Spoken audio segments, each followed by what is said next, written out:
File this next segment under Is it me? Am I the problem? Surely I can't be the only one that thinks that the world is going bananas. Let me get this out of the start. Yes, I'm all for inclusivity.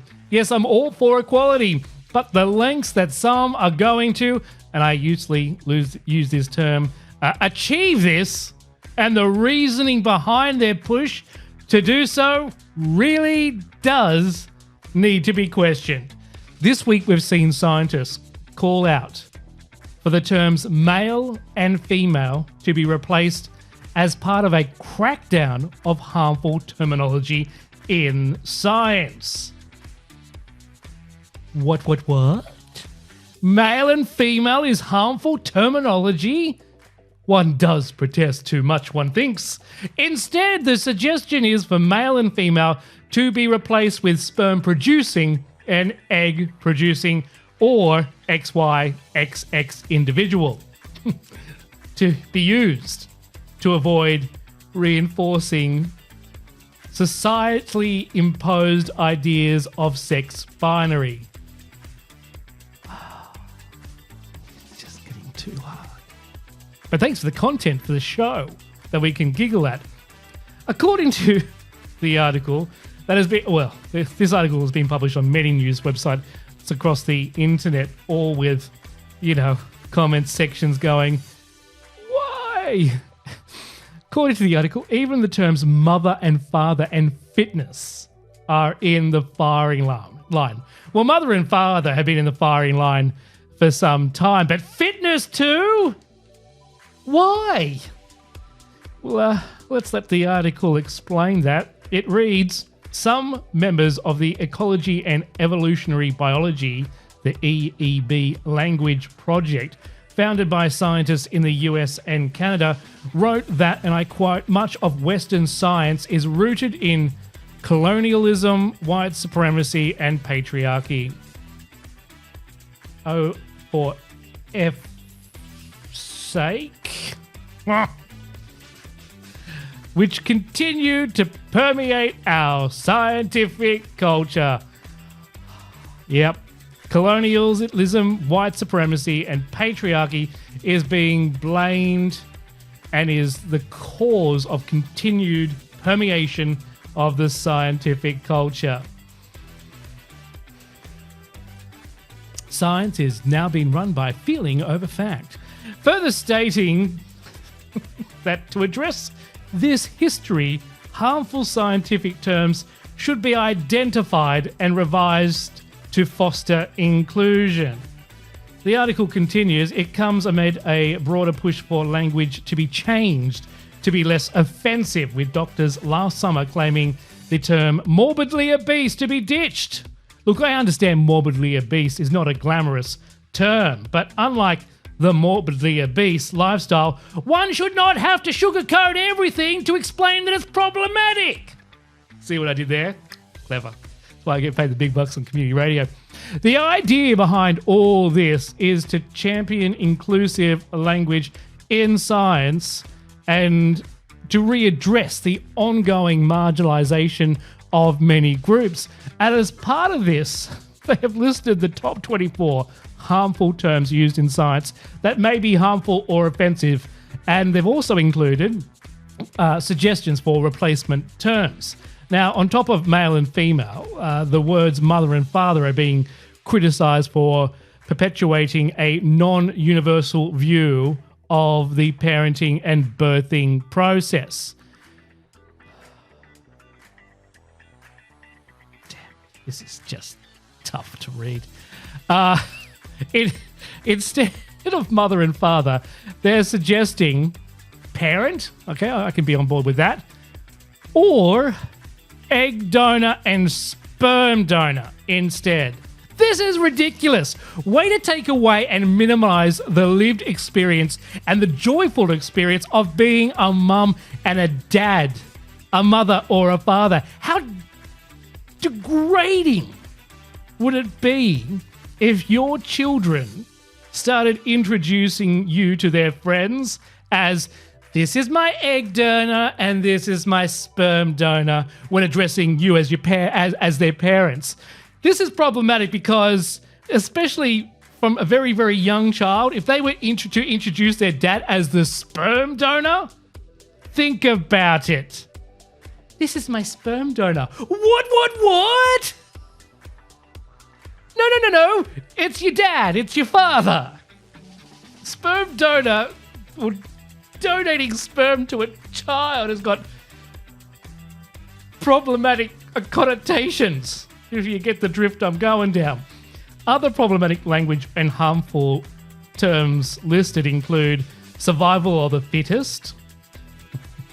It's problematic because it promotes ableism and social Darwinism. Instead, they've opted for natural selection or survival differences. Oh, look, I'm neither here nor there on that one. I don't care. It all means the same thing, doesn't it? But this is their trying to get rid of the word fittest or fitness as a problematic language. I don't know. I am not one to be offended by knowing that someone else is fitter than me and would probably survive come the inevitable zombie apocalypse. I know I'm not game day ready for that. Also, feminized and masculinized is to be replaced by describing the specific traits. Complicated, yeah, but again, no problem with that. I still am on the strong belief that things should not be masculine or feminine. Well, no, I do think it should be masculine or feminine, but it's okay to be more feminine, a feminine male or a masculine female, or have traits that are more. You can be female with more masculine traits or male with feminine traits. I don't think that's. I've got no issue with the language. I've got no issue with the replacement terms either. And that's just a list of few on this list of 24. I won't bore you with going through them all. But this is all being done in order to minimize harmful terminology in science so that language is less offensive under the guise of colonization, white supremacy, and the patriarchy. While some of the language change, look, I can see some benefit to and agree with, but most of it is pointless. And I think the bigger picture here is taking a look at society as a whole and society's issues with being offended. Most people, I believe, are being offended because it's the bandwagon thing to do for now, for the sake of being offended, because that's how you get attention online. Oh, I'm morally outraged. Oh, look at me. And these people are just pretending to be offended without actually knowing why they are offended. Or, as I say often, offended for the sake of being offended without knowing why you are offended. That explains most of cancel culture and Twitter, with no consideration, especially in this suggested change of language, of what this change of language is taking away from others' lived experience. Now, I'm not a mum or a dad, but if I were, I would not want that term taken away from me. My lived experience, I've spoken about my nieces and my nephew numerous times here on the show. Becoming an uncle has been one of the greatest things in my life. I have so much love for these kids. I care for them so much. I can only imagine that the feeling I have as being an uncle is only a fraction of what it is to be a dad. When I spend time with the girls and my nephew as well, the love is there. We have so much fun when we hang out together, and often they will accidentally call me dad because of the bond and the connection of family and the elated feeling of happiness and closeness when we are together. You know, they get embarrassed that they got the word wrong and are sometimes shy when that happens. But for me, you know, I don't correct them. I don't discourage them from making that mistake, because for me, the elated connection that they have between themselves and their dad, that love of daughter and dad, so their dad, my brother, and then for me, their uncle, for them to mistake me for their dad, oh, it melts my heart. It melts my heart. And I can only imagine what it would be like to be a real parent and have their child call you dad. Because if my heart melts when my nieces make a mistake, because my nephew's not of speaking age yet, when my nieces make a mistake and accidentally call me dad, that feeling that I get that they've, you know, in the height of the situation where they're having so much fun and there's joy and there's love, and that they've connected me with their dad with that emotive feeling. Oh, if that's a fraction of what it feels like to be a real dad, I wouldn't want that word taken away from me. I don't care how inclusive the replacement language is deemed to be,